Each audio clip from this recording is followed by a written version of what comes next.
23. L'effectivité du monde témoigne d'une intelligence qui cherche à se réaliser.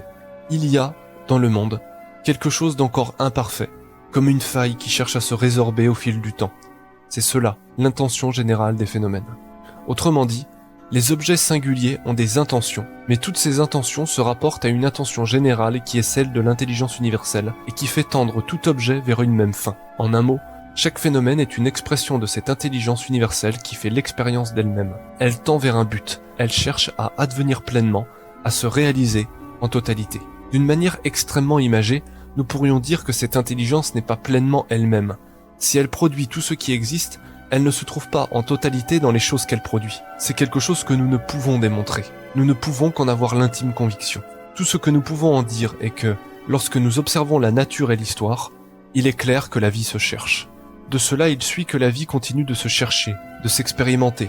Elle n'est pas encore parvenue à trouver son épanouissement plein et entier et ne se maintient encore que par un équilibre précaire et imparfait. Tous les phénomènes participent d'une fin générale et universelle en but duquel le monde se meut et se dirige. Ainsi, le monde ne se meut ni absurdement, ni aveuglément, mais il tend bien vers quelque chose. Quel est ce quelque chose ? Nous ne savons pas. Il est de notre foi que cela soit la forme parfaite de la vie, la perfection suprême, le suprême bien. Le bien général ne se fait jamais qu'à l'aune d'un mal particulier. Nous disons cela non pas en tant que le bien général est toujours le mal singulier, mais en tant que le bien général n'est pas à mesure singulière et qu'il ne peut se faire sans un mal à ce bien singulier, tel que ce singulier se représente être son bien. D'une manière moins convaincante, mais qui a tout de même son importance, l'effort de vie est intenable si on n'a pas, en soi, la croyance que l'on tend vers le mieux. À quoi bon continuer de maintenir une vie qui n'est que douleur et qui, en définitive, ne tend que vers le pire ?